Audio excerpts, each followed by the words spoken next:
this report coming out now that John Kerry and apparently Robert Malley were in negotiations and discussions, I should say, with the Iranian officials while we were trying to use crippling sanctions, which worked.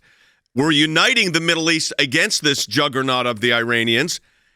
It's just, I mean, the duplicity, number one, of course, is rich to begin with. But the fact that they were doing it harms our national interest. This is problematic because it's a slippery slope. Let's just say, for the record, that there are a whole bunch of envoys who have worked on issues in the past, and they can't be freelancing. We need to have one policy. For John Kerry to go to his friend, Foreign Minister Zarif, and to have conversations, because the trouble is that the Obama-Biden team had a fundamentally different policy in Iran than the Trump administration. And so having this back channel unapproved, undermining U.S. policy really creates a problem.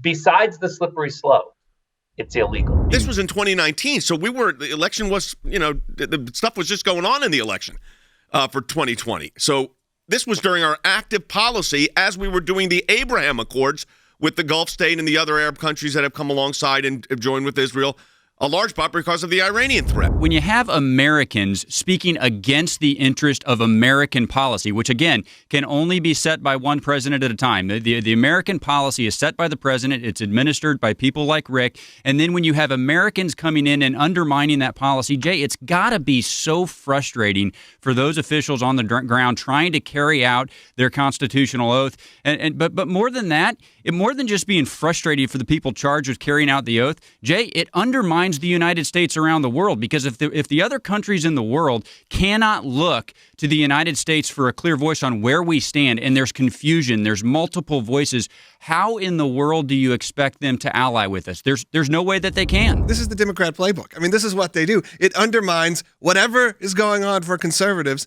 or for the world, for the country and for the world. It doesn't matter because it doesn't progress their agenda. We're seeing the same thing in all different states. We're seeing, governors being recalled. We're seeing all this stuff happens because specifically the outsiders and regular people can look at the whole spectrum and go, wait a second. This is not for the good of the country. This was just to undermine the Trump administration, which then eventually undermines the entire United States foreign policy. Do you remember the whole situation when the Obama administration raised concerns about the incoming Trump administration with regard to, then it was conversations with Lieutenant General Flynn? Let's just talk about the hypocrisy for a second.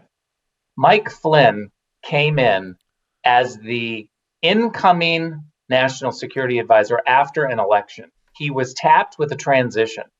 He had a phone call with the Russian ambassador. And in that phone call, the Democrats are now saying, through partially leaked documents, that he undermined the current administration of the Obama administration because he literally said, we've got one administration at a time. Let's go slow and let's talk about this UN resolution later.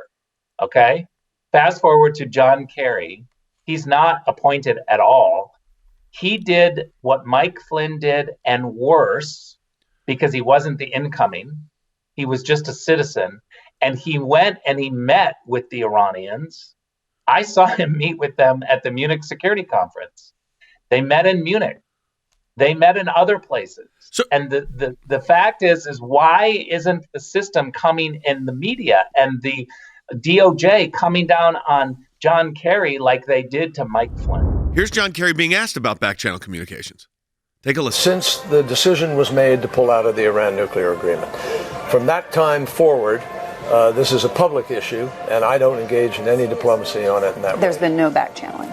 No, I haven't had any back channel on that issue since the decision was made to move out. And before that, it was not a back channel. Well, this, according to the Washington Times, is not the case. It looks like that there were multiple individuals, including Robert Malley, Obama Energy Secretary Ernest Moniz, as well as Secretary of State John Kerry, who met with Mr. Zarif a number of times during the Trump years. And Rick Rennell just said, hey, I was in Germany at the Munich conference, and there they were.